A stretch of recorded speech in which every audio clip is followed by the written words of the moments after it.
राहुल गांधी साहब जो कहने की कोशिश कर रहे हैं कि आप अटैक करने से पहले क्यों बताया, क्यों आपकी सरप्राइज चली गई, वो हमको मिलिट्री के टैक्टिक्स सिखा रहे हैं, स्ट्रैटेजी।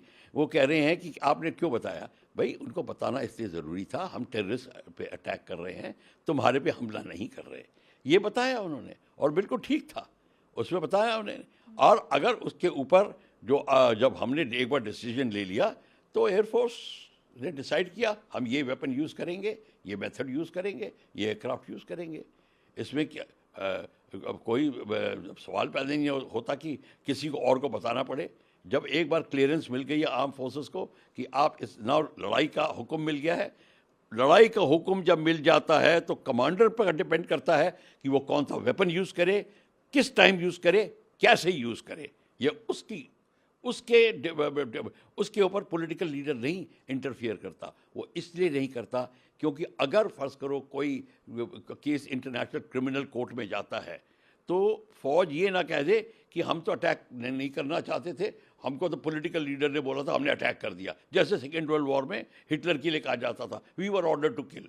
ये नहीं, इसीलिए ये जिनीवा कन्वेंशन में रूल है कि it is the commander's responsibility to choose the weapon, the way of attack, the method of attack and time of attack. It is the commander's responsibility. तो ये है, पर राहुल गांधी साहब को ये सब पढ़ना पड़ेगा, तब वो समझ जाएंगे। नहीं उसे हम कोई भी समझा सकता है। और इसमें हमारे कितने एयरक्राफ्ट गए, खुशकिस्मती से हमारा कोई एयरक्राफ्ट नहीं गया, पर सारे पायलट सेफली वापस आ गए।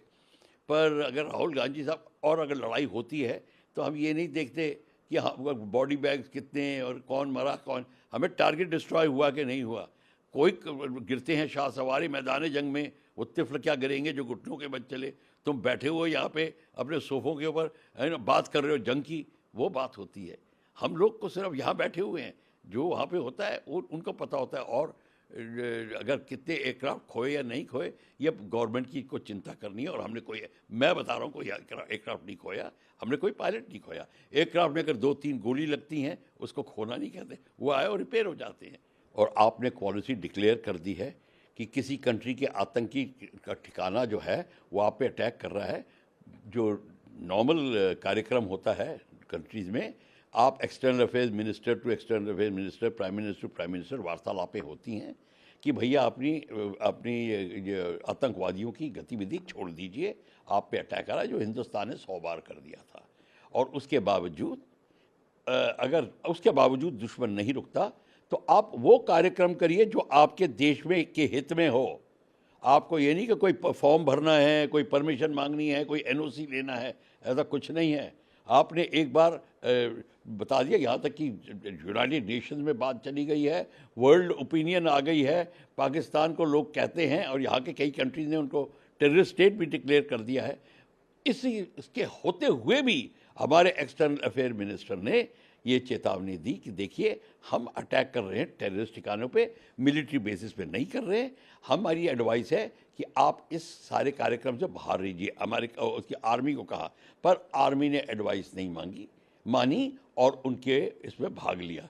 जब भाग लिया तो इसका मतलब आर्मी भागीदारी थी। पर अगर मैं अकेला यही सोच रहा होता, मेरे पे बात छोड़ दी होती, मैंने पहले ही कह दिया है पाकिस्तानी आर्मी तो आतंकवाद का आका है, पाकिस्तान आर्मी ही पैदा कर रही है, मैं तो उसके हेडक्वार्टर पहले ही अटैक कर देता, मैं ये चेतावनी भी ना देता। ये तो एक्सटर्नल अफेयर्स मिनिस्टर ने कहा, ये एक्स्ट्रा करा भले मानसी के कारण, भारत की महानता के कारण और ह्यूमैनिटेरियन एंगल को लेके जो भारत ने स्टेप उठाया बड़ा सराहनीय है। ये बहुत कम कंट्रीज़ में इतना सेल्फ कंट्रोल होता है जो हमारे एक्सटर्नल अफेयर्स ने करके दिखाया। कोई क्राइम नहीं है इसमें, कहाँ क्राइम है, कोई क्राइम ही नहीं है। क्राइम तब होता है जब आप लड़ाई के दौरान, आपकी लड़ाई हो रही है। By the way, Geneva convention, war is not a crime but not fighting the war, अगर लड़ाई आप गलत तरीके से करें वो क्राइम है। जिनेवा कन्वेंशन में आप अटैक दुश्मन पे कर रहे हो ठीक है, पर उसके सिविलियंस पे अटैक कर रहे हो गलत है। गलत वेपन का इस्तेमाल कर रहे हो, बैंड वेपन्स का इस्तेमाल कर रहे हो, वो क्राइम है। पर आप अपने वेपन से अगर दुश्मन के खेमे पे अटैक कर रहे हो, वो जिनेवा कन्वेंशन के तहत क्राइम है ही नहीं। पर अगर अटैक के टाइम आप गलत अस्त्रों का उपयोग कर रहे हो जो बैंड है, या गलत तरीकों का उपयोग कर रहे हो, वो क्राइम है। कोई रूल नहीं है, कि ऐसा कोई रूल नहीं। रूल कौन किस जब आपने एक बार बता दिया कि आतंकवादी वहाँ हैं और हम आतंकवादियों के ठिकानों पे अटैक करेंगे, और पीओके में जो हमारा है, ये तो हम कह ही चुके हैं पीओके हमारा है, हम वहाँ पे अटैक करेंगे, तो पीओके के ठिकानों पे अटैक किया, तो वो तो किया। पर ऐसा कोई रूल नहीं है कि आपको पहले बताना पड़ेगा। और रूल तब की बात होती है कि आपने सडनली, कोई बात भी नहीं हुई, आपने एक गांव पे अटैक कर दिया, कहा यहाँ पे आतंकवादी छुपे थे। वो नहीं, आप पहले आतंकवादियों का खुलासा होना चाहिए, कौन से आतंकवादी क्या हैं, ये तो बात हो चुकी थी। तो अगर इसमें अगर आप अभी भी, जैसे नेपाल है, आप एक उदाहरण लीजिए, आप सडनली नेपाल में नेपालगंज पे अटैक कर दीजिए, सडनली यहाँ आतंकवादी छिपे हैं। भाई पहले बताया, कोई वार्निंग दी, कि आपने कोई डिस्कशन किया, एक्सटर्नल अफेयर्स दोनों के मिल के बैठ कर बात करते, प्राइम मिनिस्टर मिल के बात करते, कोई बात है, ये सजेशन है।